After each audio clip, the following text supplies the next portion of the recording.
Hermanos, bienvenidos nuevamente.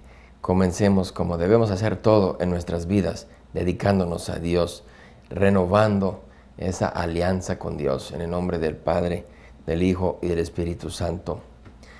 Jesús sella una alianza con nosotros en la Santa Misa, con su sangre, y la alianza se renueva cada vez que vas a misa. Es un sacrificio la misa y es un banquete, y hoy vamos a hablar más de lo que es la Eucaristía. Sacrificio, vamos a hablar un poco de eso. En primer lugar, un sacrificio necesario precisamente porque la ofensa había sido una ofensa infinita en contra de Dios, y nosotros, hormigas pobres que éramos, incapaces de hacer puente al cielo otra vez, de remediar esa ofensa infinita, necesitábamos un intercesor divino ante el parte ofendido, que fue divino, que es Dios Padre. Entonces, Jesús fue el bueno para nosotros. Jesús ofreció su cuerpo y su sangre dolorosamente en el Calvario por nosotros. Habíamos ofendido no a una abuela bondadosa, sino que a nuestro Dios de pura bondad, de infinita generosidad, diciéndole que no queríamos tener nada que ver con Él. En el pecado de Adán y Eva, la arrogancia fue un pecado que clamó al cielo, y no había forma que Adán y Eva o sus descendientes volvieran al Edén. Se habían corrido más o menos solos, y no había forma de subir esa peña otra vez y llegar a lo que era Edén. Solamente Jesús pudo hacer eso, siendo también pura bondad, infinidad de amor y el ser de pura benevolencia. Él se ofrece al Padre en nuestro bien, de parte de nosotros, y Él remedia la ofensa infinita. Así que sacrificio fue porque víctima tuvimos, víctima de valor infinito. Jesucristo es el sumo sacerdote, el gran actor en cada misa, pero también es el víctima que se ofrece al Padre Celestial. Nosotros, ustedes y yo, somos sacerdotales también, y podemos ofrecer nuestra ofrenda al Padre Celestial, la ofrenda del sufrimiento, la ofrenda de las enfermedades que podamos padecer o las injusticias que podemos padecer. Pero esas ofrendas, por muy preciosas que sean para con nosotros, no son ofrendas infinitas. Para que recobren valor tienen que ser ofrendadas o ofrecidas al Padre juntos, esas ofrendas juntas con la ofrenda de Jesús, víctima de valor infinito. Fue muy clara esta enseñanza, este entendimiento en la iglesia primitiva, que la Eucaristía, la misa, es participación en un banquete celestial, un banquete de bodas, un banquete de amor, pero a la vez es sacrificio. Tan claro fue que incluso los enemigos de la iglesia se enteraron por nuestra forma de hablar y nuestra forma de creer. Y, por ejemplo, los generales romanos del Imperio Romano, en sus cartas que se escribían, mencionaban que el enemigo del imperio, el nuevo enemigo, fue este pueblo cristiano, pero ellos no usaban la palabra cristiano, usaban la palabra estos rebeldes caníbales, estos rebeldes que creen que debemos comer carne humana. Es lo que habían oído que hacíamos en nuestros ritos terribles. Comíamos carne humana. Lo que no sabían ellos, porque nunca habían estado en una misa, es que estábamos comiendo la Santa Hostia. No había un víctima humano, no estábamos matando a nadie, no había sangre. Jesús estaba presente, y Jesús fue el víctima, y Jesús fue comido y consumido, pero incruentemente, de una forma no sanguinaria. Jesús no sufre nuevamente en la misa, pero la misa sí es una participación en su pasión. y en su resurrección. Entonces la misa sí es sacrificio. Tengo una pregunta para ustedes. Se sabe que habían 40 millones de mártires en la iglesia, en la historia de la iglesia. El Papa Juan Pablo II hizo un estudio en el año 2000 para el nuevo milenio y se descubrió, es una estimación, pero en la historia de la iglesia han habido por lo largo de la historia 40,000 personas que han dado la vida por Jesús. Antes de negar a Jesús, por ser cristianos, fueron matados 40 millones de personas. En el siglo pasado solamente, siglo XXI, me da escalofrío esta cifra, fueron 27,000. De los 40, 27 millones, de los 40 millones, 27 millones murieron nomás en el siglo pasado. Aquí viene la pregunta para ustedes. Tomemos en cuenta el valor de esos 40,000 víctimas, 40,000 mártires, 40,000 almas enamoradas de Dios que dieron sus vidas antes de negar a Jesús. Esa fidelidad vale oro para Dios, sin duda. Pero ¿cuál sacrificio vale más? ¿El sacrificio de una santa misa en el balance o el sacrificio de 40 millones de mártires? La misa vale más porque el sacrificio de Cristo en la Santa Misa que se renueva y que es una revivencia del misterio pascual, del Calvario, ese es víctima divina. Dios se ofrece a Dios en favor de nosotros y nosotros con Él, pero Dios se ofrece a Dios. Es más valiosa esa ofrenda que la ofrenda de 40 millones de mártires. Quiero compartir con ustedes una cita bíblica que les va a ayudar a recordar la seriedad del tema de la presencia sustancial de Jesús en la misa. Creemos como católicos, fue muy claramente afirmado por el Concilio Ecuménico de Trento en el siglo XVI, que Cristo está sustancialmente presente en la hostia, realmente presente, sustancialmente presente y enteramente presente en la Santa Hostia. Son 3 adverbios que valdría la pena memorizarse. Realmente presente, sustancialmente presente y enteramente presente. ¿De dónde sacamos esa verdad? ¿El Concilio de Trento en el siglo XVI acaso inventó eso? No. El magisterio habla de parte de Dios y la Biblia también. Y ahora quiero compartir con ustedes esta cita bíblica. Es de la carta de San Pablo a los Corintios, capítulo 1, primera carta, capítulo 11, versículo 27. Por lo tanto, el que come el pan o bebe la copa del Señor indignamente, peca contra el cuerpo y la sangre del Señor. Cada uno, pues, examine su conciencia y luego podrá comer el pan y beber de la copa. El que come y bebe indignamente, come y bebe su propia condenación. Hermanos, no es un símbolo. La Santa Comunión no es un símbolo. No es para que todo el mundo automáticamente en la parroquia se ponga de pie y se forme para recibir la Santa Comunión.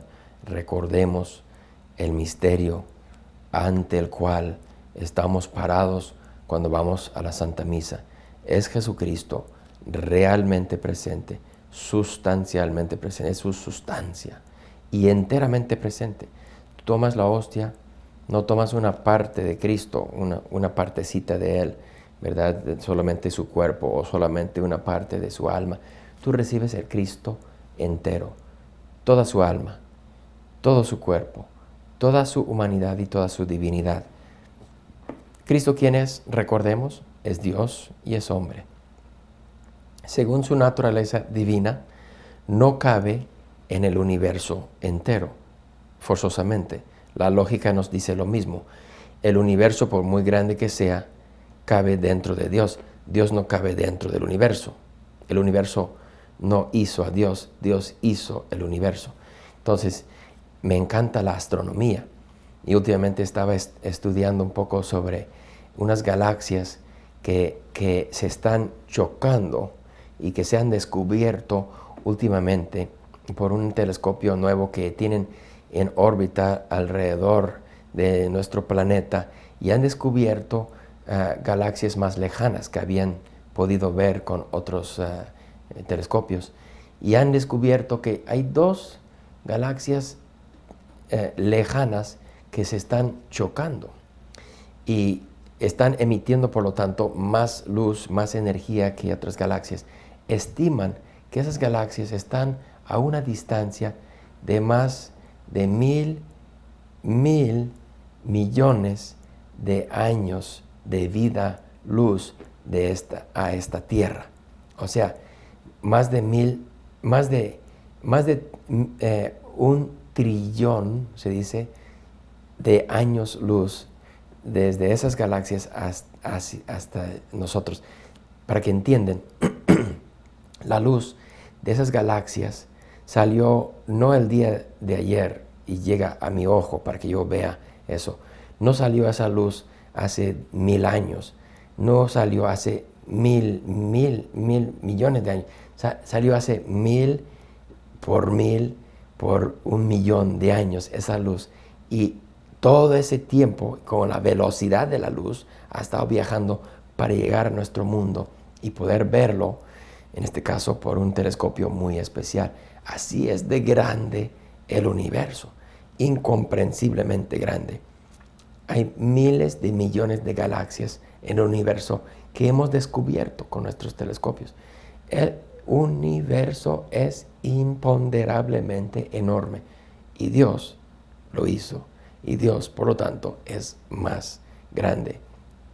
Ese Dios enorme, ese Dios omnipresente, más allá de lo que es el lugar, ese Dios que no cabe en el universo entero, cabe enteramente en la hostia y cabe enteramente en ti. Por lo tanto, ese es el milagro, ese es el misterio de la Santa Comunión.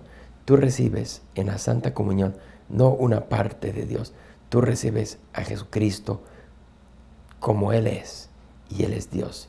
Y dice el Concilio de Trento, dice la fe católica, que recibes a Cristo entero, al Cristo entero. ¡Qué maravilla! ¡Qué increíble! No es entonces una exageración que San Pablo nos diga en su carta que leímos ahorita, que quien comulga mal, comulga su condenación, pone en peligro su condenación. Se llama sacrilegio comulgar mal. Recibir la hostia cuando tienes pecados mortales en tu alma es altamente peligroso. No lo recomiendo para nadie. Al contrario, hay formas de prepararte para celebrar la liturgia con Cristo y en Cristo. Hay formas de vivir la Santa Misa de una forma que podemos agradar mejor a Dios. Y vamos a tirar a eso, vamos a tirar alto y irnos aprendiendo y a participar más plenamente en la misa y participar más perfectamente en la misa.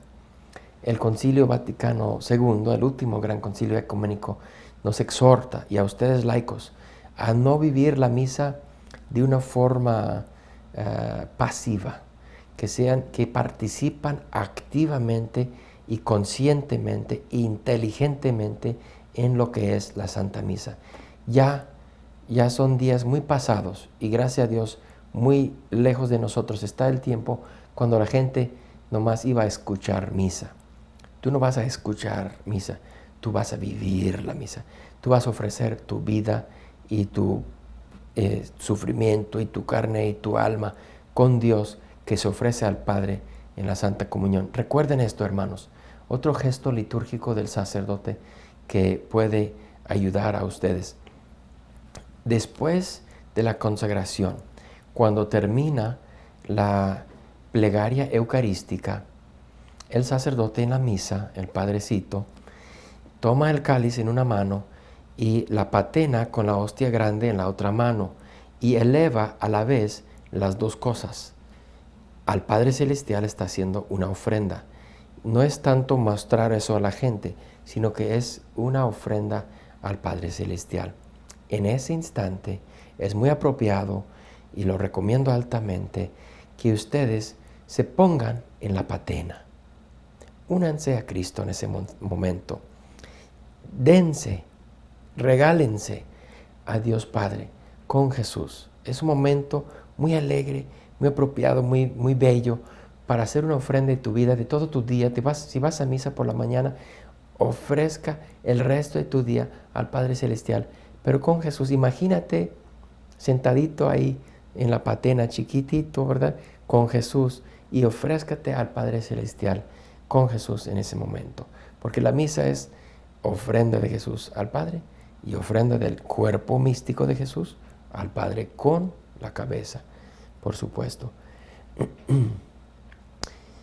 Otra cita bíblica que vale la pena recordar, en el capítulo 6 del Evangelio de San Juan, hay un versículo muy interesante, muy significante. El número de este versículo es el versículo 66.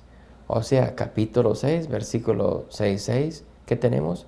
666. Interesante. Ustedes saben de la cultura en la cual vivimos, que todavía tiene algunos rasgos cristianos, que el número 666 es algo escalofriante, es algo negativo. ¿Por qué? Porque ese número aparece en el libro de Revelaciones, el libro de Apocalipsis, como un número que simboliza la maldad, simboliza el maligno y su actividad. En todo el Nuevo Testamento solo hay un capítulo 6 con un versículo 66. ¿Qué pasa en ese versículo? Chequen en sus Biblias. Es el momento cuando los muchos discípulos de Jesús lo dejan, y lo dejan solito con sus 12 apóstoles. Y Jesús da la media vuelta y se dirige a sus apóstoles y dice lo siguiente. Les voy a leer. Vamos a buscar esa cita. San Juan 6, versículo 66. Dice el versículo: a partir de entonces muchos de sus discípulos se volvieron atrás y dejaron de seguirle, escandalizados por la enseñanza sobre la Eucaristía, mistificados sobre la enseñanza de Jesús, que el que come mi carne tiene vida eterna, el que bebe mi sangre tiene vida eterna, y el que no come mi carne no tiene vida eterna. Mistificados por eso, decidieron alejarse de Jesús. Rechazaron la Eucaristía. Más o menos como la persona que no quiere ir a misa en domingo. Ya me están entendiendo la gravedad del pecado mortal de perder misa en domingo. El que lo hace está cometiendo este pecado 666, este pecado de los discípulos de Jesús que dijeron: no, esto no lo podemos aceptar, que comer su carne para tener vida eterna, que beber su sangre, no lo podemos aceptar. Interesantemente, Jesús, al experimentar ese rechazo, no reaccionó de una forma autodefensiva, no fue detrás de esos apóstoles o de discípulos a reconquistarles, a convencerles que volvieran, a decirles: hey, estaba hablando yo simbólicamente, vuelvan por favor. No quise decir que literalmente tienen que comer mi carne. ¿Jesús hizo eso? No lo hizo. Jesús no se retractó. Al contrario, en el versículo siguiente, versículo 67, Jesús preguntó a los 12 apóstoles: ¿quieren ustedes marcharse también? Ahí está la puerta, ahí está la santa puerta, váyanse si quieren, lárguense, no me retracto.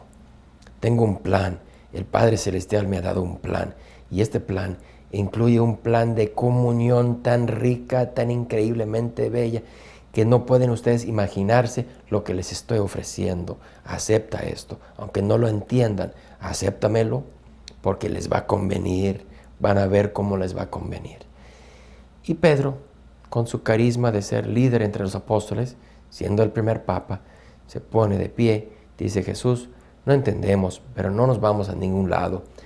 Si sabemos esto, tú tienes palabras de vida eterna. Si tú nos dices que la vida está en comer tu cuerpo, no entendemos, pero no nos vamos. Hermanos, lejos de rechazar a Jesús en la Santa Comunión, queremos ser hospitalarios a Jesucristo. Yo sé que ustedes están conmigo, queremos ser hospitalarios. ¿Cómo hacerlo? En primer lugar, preparar la liturgia, preparar la misa, comenzando el lunes si quieres, o de perdida comenzando el miércoles. El fundador de nuestra congregación, el Padre Flanagan, recomienda esto, que vivamos de comunión en comunión. Después de comulgar y recibir la Santa Hostia, debemos estar dando gracias a Dios, no solamente todo el día del domingo, sino que también el lunes y el martes también. Llegando al miércoles, podemos comenzar a prepararnos para recibirlo nuevamente el domingo siguiente. Podemos comenzar a preparar la liturgia con oración, pero también leyendo las lecturas de la misa para que vivamos una liturgia activamente, inteligentemente y fructíferamente, sacar todo el fruto de la liturgia que Dios tiene para nosotros. Vale la pena preparar la liturgia.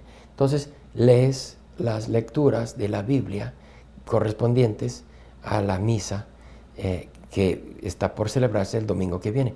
Lees esas lecturas el miércoles y el jueves, repasas esas lecturas, hablas de esas lecturas con tu esposa, con tus hijos, con los miembros de tu pequeña comunidad, con tus amigos, y te preparas para que cuando te caiga la lectura en el contexto de la misa, te signifique algo, te toque el corazón. Cuando el Padrecito está predicando la misa, que te conmueva el corazón, porque habrás preparado la liturgia.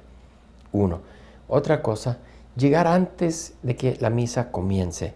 No llegar de panzazo, como decimos, llegando muy apenas para cuando el Padre comienza la misa. Al contrario, llegar 5 minutos antes y preparar tu corazón para la Santa Misa. Preparar tu mente para recibir la palabra de Dios. Preparar tu corazón y tu alma para recibir el cuerpo de Cristo en la Santa Comunión. Otro sería, durante la misa, vivir en comunión estrecha. Durante la consagración, por ejemplo, hacer actos de fe y esperanza. Estar comunicando con Jesús en ese momento. Estarle diciendo: Jesús, creo en ti. En el momento de la consagración, el sacerdote eleva la hostia y tú díselo al Padre Celestial: Padre, creo en Jesús presente en la hostia. Jesús, creo en ti presente en tu sangre consagrada sobre el altar. Y en el momento de comulgar, ¿no sería muy recomendable seguir ese diálogo, pero ahora sí subir el volumen de nuestra conversación con Dios y explicarle y expresarle nuestro amor? Decirle al Padre: Padre, te amo por este regalo que me estás dando. Jesús, te amo, presente a mí y dentro de mí en esta Santa Comunión. Jesús nos dice en la Biblia que quiere que vivamos dentro de Él. También, si no fuera por la Eucaristía, no sabríamos cómo entender esto y no interpretaríamos correctamente. Pero Él nos dice